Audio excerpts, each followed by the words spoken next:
সম্মানীয় দর্শক, দেখছেন এই মুহূর্তে N A stock Bangla YouTube channel. সরাসরি চোখ রাখবো আজকের বাছাই করা 10টি গুরুত্বপূর্ণ সংবাদে। তার আগে আপনার কাছে ছোট্ট একটি অনুরোধ, ভিডিওটিতে একটি লাইক করবেন। চ্যানেলে নতুন হতে হলে অবশ্যই চ্যানেলটিকে সাবস্ক্রাইব করে পাশের বেল আইকনটি প্রেস করে রাখবেন প্রতিদিনের গুরুত্বপূর্ণ সংবাদগুলি সবার আগে দেখার জন্য। রাজনৈতিক পরিচয় মোছার পর এবার ইস্তফা, মমতাকে জানিয়ে বড় সিদ্ধান্ত নিয়ে নিলেন কুণাল। বৃহস্পতিবার রাত থেকে সরগরম রাজ্য রাজনীতি। এদিন রাত 9টার পরে এক্স হ্যান্ডেলে একটি বিস্ফোরক পোস্ট করেন কুণাল ঘোষ। নাম না করে দলের এক নেতাকে নিশানা করেন তিনি। এরপর আচমকাই নিজের এক্স বায়ো থেকে মুছে ফেলেন রাজনৈতিক পরিচয়। এবার জানা গেল মমতা বন্দ্যোপাধ্যায় এবং অভিষেক বন্দ্যোপাধ্যায়কে জানিয়ে ইস্তফা দিয়েছেন তিনি। এদিন রাত থেকে কুণাল ঘোষের এক্স হ্যান্ডেলের পোস্ট নিয়ে যে চর্চা শুরু হয়েছিল, শুক্রবার সকালে তা অন্য মোড় নেয়।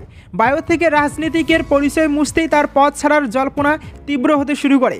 এবার সূত্রের খবর, তৃণমূল কংগ্রেসের রাজ্য সাধারণ সম্পাদক এবং মুখপাত্রের পদ ছাড়তে চাইছেন তিনি। দলে থাকলেও পদে আর নেই তিনি। ইতিমধ্যেই নাকি মমতা অভিষেককে এই বিষয়ে জানিয়ে দিয়েছেন, ছেড়ে দিয়েছেন সরকারি নিরাপত্তা। ঘনিষ্ঠ মহল সূত্রের খবর, এদিন রাত 12টা অবধি কুণাল ঘোষের এক্স বায়োতে তার রাজনৈতিক পরিচয় উল্লেখিত ছিল। এরপরই তা মুছে ফেলেন। এখন শুধু সাংবাদিক এবং সমাজকর্মী হিসেবে নিজের পরিচয় দিয়েছেন তিনি। এরপর থেকে আস্তে আস্তে দানা বাঁধতে শুরু করে কুণাল ঘোষের পদ ছাড়ার জল্পনা। এখন শোনা যাচ্ছে দল না ছাড়লেও পদ ছেড়ে দিয়েছেন তিনি। এদিন রাতে কুণাল নিজের এক্স হ্যান্ডেলে লিখেছিলেন, নেতা অযোগ্য, গ্রুপবাজ, স্বার্থপর, সারা বছর ছ্যাঁচড়ামি করবে আর ভোটের মুখে দিদি অভিষেক দলের প্রতি কর্মীদের আবেগের উপর ভর করে জিতে যাবে, ব্যক্তিগত স্বার্থসিদ্ধি করবে, সেটা বারবার হতে পারে না। জানা যাচ্ছে নিজের পোস্টে কারোর নাম না নিলেও কুণালের টার্গেট করেছিলেন উত্তর কলকাতার তৃণমূল নেতা সুদীপ বন্দ্যোপাধ্যায়কে। ঘটনার চক্রে কুণাল ঘোষ এক্স হ্যান্ডেলে এই পোস্ট করার কয়েক ঘন্টা আগে উত্তর কলকাতায় বৈঠক করেছিলেন সুদীপ বন্দ্যোপাধ্যায়। সেখানে তৃণমূল কংগ্রেসের রাজ্য সভাপতি সুব্রত বক্সিকে দেখা গেলেও কুণাল ঘোষকে দেখা যায়নি। তাহলে কি সাংগঠনিক বৈঠকে ডাক না পাওয়ার কারণেই পদ ছাড়ার সিদ্ধান্ত নিলেন কুণাল ঘোষ?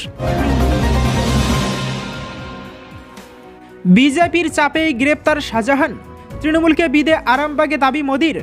সন্দেশখালীর ঘটনা নিয়ে তৃণমূল কংগ্রেস সহ ইন্ডিয়া জোটকে নিশানা করেন মোদি।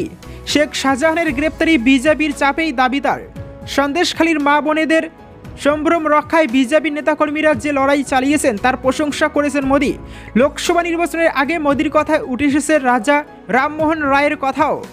হুগলি জেলার রাধানগর গ্রামে জন্মেছিলেন রাজা রামমোহন রায়। সেই জেলায় দাঁড়িয়েই এদিন মোদি বলেন, মা মাটি মানুষের হয়ে ঢোল পেটানো টিএমসি সন্দেশখালীর মা বোনেদের সঙ্গে যা করেছে তা দেখে গোটা দেশ দুঃখিত, আক্রোশিত। আমি নিশ্চিত রাজা রামমোহন রায়ের আত্মা এদের কাজকর্ম দেখে দুঃখ পেয়েছেন, কাঁদছেন।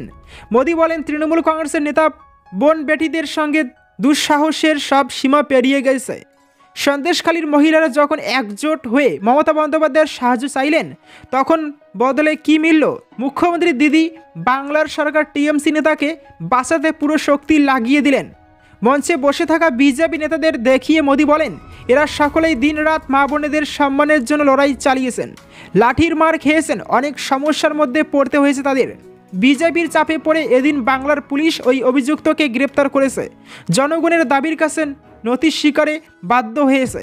মোদি বলেন, টিএমসির রাজত্বে টিএমসির অভিযুক্ত নেতা প্রায় 2 মাস ফেরার ছিল। কেউ না কেউ তো তাকে বাঁচাচ্ছিল। এমন টিএমসিকে কি মাফ করবেন? মা বোনেদের সঙ্গে যা হয়েছে তার বদলা নেবেন কি নেবেন না, প্রতিটি চোটের জবাব ভোটেই দিতে হবে। সংখ্যালঘু সম্প্রদায়ের একাংশের দিকে ইঙ্গিত করে মোদি বলেন, বাংলার জনতা মুখ্যমন্ত্রী মমতা বন্দ্যোপাধ্যায়ের কাছে জানতে চাইছেন, কিছু সংখ্যক ভোট কি সন্দেশখালীর মা বোনেদের সম্মানের চেয়েও বেশি গুরুত্বপূর্ণ? এতে লজ্জা হওয়া উচিত। ইন্ডিয়া জোটের বড় বড় নেতারা সন্দেশখালী ইস্যুতে গান্ধীজির 3 বাদরের মতো চোখ, কান, নাক, মুখ বুঝে বসে রয়েছেন। ইন্ডিয়া জোটকে নিশানা করে মোদি বলেন, পাটনা, মুম্বাই, বেঙ্গালুরুতে সকলে মিলে বৈঠক করে, কিন্তু এখানে কি বাম কংগ্রেস সন্দেশখালী নিয়ে মুখ্যমন্ত্রীকে প্রশ্ন করার সাহস দেখিয়েছেন? সন্দেশখালীর পীড়িতদের পাশেও তাদের দেখা যায়নি। কংগ্রেসের সভাপতি চমকে দেওয়ার মতো কথা বলেছেন। তিনি বলেন, আরে ছাড়ো, বাংলায় এমন ঘটনা হতেই থাকে। এটা কি বাংলার অপমান নয়? বাংলার পরম্পরা, সংস্কৃতি, বীরপুরুষদের, সংস্কারপ্রিয় নাগরিকদের অপমান নয়? প্রশ্ন তোলেন মোদি। লোকসভায় দিদির হাত ধরে প্রার্থী হবেন দিদি নম্বর 1 রচনা। চমকের অপেক্ষায় বাংলা। লোকসভা নির্বাচনের আগে প্রতিটি দলেই থাকা তারকা প্রার্থীর চমক। এবারও ব্যতিক্রম হবে না। এবারেও তারকা প্রার্থী তালিকায় থাকবে কি বাংলার দিদি নম্বর 1? এই বিষয়ে রচনা বন্দ্যোপাধ্যায়কে প্রশ্ন করা হলে তিনি বলেন, এখনও পর্যন্ত কোনো কিছু চূড়ান্ত নয়। সেরকম কোনো সিদ্ধান্ত নেওয়া হলে বাংলার দিদি অর্থাৎ মমতা বন্দ্যোপাধ্যায় নিজেই তা জানাবেন। আসন্ন লোকসভা নির্বাচনে তার প্রার্থী হওয়ার সম্ভাবনা কৌশলে জিইয়ে রাখলেন রচনা।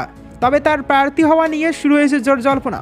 কিছুদিন আগে দিদি নম্বর 1 এর মঞ্চে শুটিং করতে গিয়েছিলেন বাংলার দিদি তথা মুখ্যমন্ত্রী মমতা বন্দ্যোপাধ্যায়। সেখানে দীর্ঘক্ষণ রচনা বন্দ্যোপাধ্যায়ের সঙ্গে আলোচনা হয় তার আগে নবান্নে গিয়ে মুখ্যমন্ত্রীর সঙ্গে দেখা করেছিলেন রচনা বন্দ্যোপাধ্যায়। সেই সময় প্রায় 1 ঘন্টার মতো বৈঠক করেছিলেন তিনি। জল্পনার সূত্রপাত তবে থেকেই, সামনেই লোকসভা নির্বাচন। তবে এখনও প্রার্থী তালিকা প্রকাশ করেনি তৃণমূল কংগ্রেস। সেই তালিকায় রচনার নাম থাকলে সেটা যে মাস্টার স্ট্রোক হবে তা আর বলার অপেক্ষা রাখে না। 7 তারিখ বিজেপিতে মেগা যোগদান, গেরুয়া শিবিরের নাম লেখাতে পারেন তৃণমূলের 2 হেভিওয়েট। দলবদলের খেলা শুরু হয়ে গিয়েছে। এদিন কংগ্রেস ত্যাগী নেতা কৌস্তভ বাগচি যোগ দিয়েছেন বিজেপিতে। এদিনই শুভেন্দু অধিকারী বার্তা দিয়েছেন 7 তারিখ ধামাকা হবে। কি সেই ধামাকায়, এই নিয়ে জল্পনা শুরু হয়ে গিয়েছিল। শোনা যাচ্ছে আগামী 7ই মার্চ বিজেপিতে যোগ দিতে চলেছেন অধিকারী পরিবারের আরেক সদস্য, তিনি দিব্যেন্দু অধিকারী। সৌমেন্দু অধিকারী আগেই বিজেপিতে যোগ দিয়েছেন, এবার ভাই দিব্যেন্দুর পালা। তৃণমূল কংগ্রেসের সাংসদ পদে থাকলেও দিব্যেন্দু দীর্ঘদিন ধরেই নিষ্ক্রিয় ছিলেন, কিন্তু কখনো নিজের রাজনৈতিক অবস্থান নিয়ে স্পষ্ট কোনো কথা বলেননি। এবার শোনা যাচ্ছে তিনি বিজেপিতে যোগ দেবেন। এবার যে অধিকারী পরিবারের কাউকেই শাসক দল তৃণমূল কংগ্রেস টিকিট দেবে না সেটা আলাদা করে বলার অপেক্ষা রাখে না। সে কারণে শুভেন্দু অধিকারীর হাত ধরে তার আরেক ভাইও বিজেপিতে যোগ দিতে পারে। আগেই সৌমেন্দু অধিকারী বিজেপিতে যোগ দিয়েছেন, এবার পালা দিব্যেন্দু অধিকারীর। লোকসভা অধিবেশনের শেষ দিনে বিজেপি সাংসদদের সঙ্গে বেশ খোশ মেজাজে দেখা গিয়েছিল দিব্যেন্দু অধিকারীকে। তখন থেকে জল্পনা শুরু হয়ে গিয়েছিল, বিজেপিতে যোগদানের ইঙ্গিত দিয়েছিলেন। যদিও দিব্যেন্দু নিজে এই নিয়ে স্পষ্ট কোনো বার্তা দেয়নি, ধোঁয়াশায় রেখে দিয়েছেন। রাজনৈতিক মহল 2-2 4 করছে। একদিকে শুভেন্দু 7 তারিখের ধামাকা, আরেকদিকে দিব্যেন্দুর ইঙ্গিতপূর্ণ মন্তব্য, দুয়ে মিলিয়ে দলবদলের জল্পনা পারদ চড়েছে। এদিকে আবার উত্তর কলকাতার এক তৃণমূল সাংসদের নাম শোনা যাচ্ছে, তিনি নাকি টিকিট পাবেন না, আজ করেই গেরুয়া শিবিরের পথে আগে থেকে পা বাড়িয়েছেন।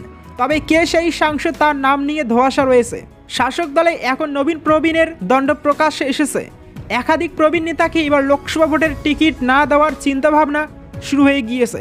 সেই তালিকায় নাকি সুদীপ সৌগতরা রয়েছে, যদিও কোনো তথ্যই শাসক দলের পক্ষ থেকে স্পষ্ট করে জানানো হয়নি। পুরোটাই জল্পনার ভিত্তিতে চলছে। এদিকে তৃণমূল কংগ্রেসের মুখপাত্র কুণাল ঘোষ সকাল থেকে সোশ্যাল মিডিয়ায় টুইটে জল্পনা বাড়িয়েছেন। নিজের এক্স হ্যান্ডেলে রাজনৈতিক পরিচয় মুছে ফেলে নিজের সাংবাদিক পরিচয় কেবল রেখেছে। সেই সঙ্গে উত্তর কলকাতার এক তৃণমূল নেতাকে নাম না করে নিশানা করেছেন তিনি। তাতে জল্পনার পারদ আরও চড়েছে।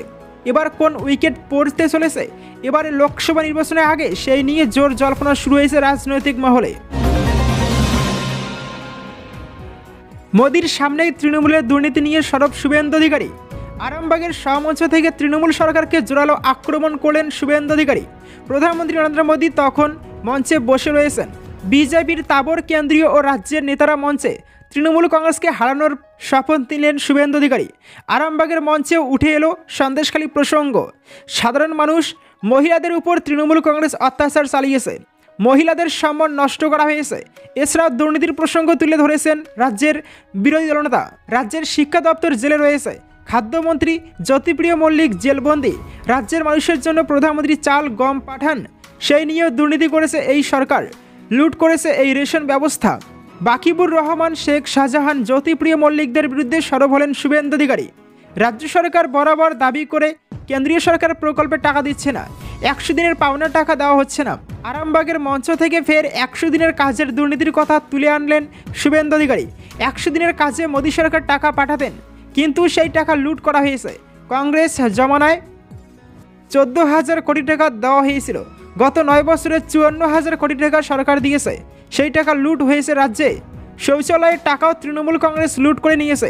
72 লক্ষ শৌচালয়ের জন্য 4,600 কোটি টাকা বাংলাকে দেওয়া হয়েছিল, সেই টাকার হিসেব পাওয়া যায়নি। এছাড়াও প্রধানমন্ত্রী আবাস যোজনায় গত 9 বছরে 30,000 কোটি টাকা দেওয়া হয়েছে বাংলাকে। 40 লক্ষ বাড়ি বানানোর জন্য টাকা দেওয়া হয়েছে, সেই টাকা নিয়েও দুর্নীতি হয়েছে বলে দাবি শুভেন্দু অধিকারীর। পঞ্চায়েত ভোটের লাগাম ছাড়া সন্ত্রাস হয়েছে বাংলায়। বিজেপির কর্মী সমর্থকেরা মারা গিয়েছেন, আক্রান্ত হয়েছেন তৃণমূলের হাতে। 3 বছর ধরে বিজেপি লড়াই করেছেন, তিলে তিলে চোখে চোখ রেখে মগরাহাট পশ্চিমের প্রার্থী মানস দাস মারা গিয়েছেন। এছাড়াও 57 জন বিজেপি কর্মী মারা গিয়েছেন বলে দাবি শুভেন্দু অধিকারীর। এইসব কিছুর হিসেব হবে গলার সুর চড়ালেন শুভেন্দু। এলাকার মহিলাদের বক্তব্য থেকে সন্দেশখালীর অত্যাচারের ঘটনার সামনে এসেছে। এবারে 35টি আসন বাংলা থেকে অমিত শাহ চেয়েছেন, সেই লক্ষ্যে বঙ্গ বিজেপিকে কাজ করতে হবে, এমনই দাবি করেছেন শুভেন্দু অধিকারী। সাহস চেয়েছিলেন 35, মোদি বললেন সব চাই। বাংলায় কি প্রত্যাশা বাড়ছে বিজেপির? বছর দেড়েক আগে এ রাজ্যে দাঁড়িয়েই বাংলার জন্য 35 আসনের লক্ষ্যমাত্রা বেঁধে দিয়েছেন অমিত শাহ। তারপর থেকেই ওই 35কেই লক্ষ্যমাত্রা ধরে এগোচ্ছেন শুভেন্দু সুকান্তরা। এমনকি শুক্রবার প্রধানমন্ত্রীর সমাবেশে দাঁড়িয়ে শুভেন্দু অধিকারীকে বলতে শোনা গিয়েছে, বাংলা থেকে যে 35 আসনের লক্ষ্যমাত্রা অমিত শাহজি বেঁধে দিয়েছেন সেটা পূরণ করতে তারা বদ্ধপরিকর। অথচ সেই মঞ্চে দাঁড়িয়ে খোদ প্রধানমন্ত্রী যেন শুভেন্দুদের গুগলি দিয়ে গেলেন। 35 নয়, মোদি বলে গেলেন লোকসভায় বাংলার সব আসনেই এবার পদ্ম ফুল ফোটাতে হবে। এতদিন এ রাজ্যে বিজেপির বিস্তারে সবচেয়ে বড় বাধা দাঁড়িয়েছে সংখ্যালঘু ভোট। সেই তথ্য প্রধানমন্ত্রী নিজেও জানেন। আরামবাগের মঞ্চে সেই কথা স্বীকারও করেছেন মোদি, সেই সঙ্গে আত্মবিশ্বাসও জাহির করে গিয়েছেন তিনি। মোদি বললেন এতদিন ওদের একটাই ভরসা ছিল সংখ্যালঘু ভোট, এবার সংখ্যালঘু মা বোনেরাও বিজেপিকে সমর্থন করবেন। 2019 লোকসভা নির্বাচনের আগে বাংলায় 42 আসনের ডাক দিয়েছিলেন মুখ্যমন্ত্রী মমতা বন্দ্যোপাধ্যায়। তৃণমূলের ফলাফল সেবার ভালো হয়নি। এবার মোদিও সেই একইভাবে রাজ্যের সব আসনে পদ্ম ফোটানোর ডাক দিলেন। সেই সঙ্গে শুভেন্দু সুকান্তদের কাজটাও আরও কঠিন করে গেলেন। 35 থেকে 42 হঠাৎ কেন লক্ষ্যমাত্রা বাড়ালেন মোদি? তাহলে কি সন্দেশখালীর পর গেরুয়া শিবিরের আত্মবিশ্বাস বেড়েছে, নাকি নিহাতি ফাঁকা আওয়াজ দিয়ে কর্মীদের আত্মবিশ্বাস বাড়াচ্ছেন মোদি? শুরু হয়েছে জল্পনা। বিজেপি সূত্রে খবর 35-এর লক্ষ্যমাত্রা নিয়েই হিমশিম খেতে হচ্ছিল বঙ্গ নেতাদের। দলের অভ্যন্তরীণ সমীক্ষায় নাকি আগের বারের জেতা সব আসন ধরে রাখা নিয়েও সংশয় ধরা পড়েছে। সেখানে 42 আসনের লক্ষ্যমাত্রা পূরণ কিভাবে হবে, প্রশ্ন উঠছে দলের অন্দরেই।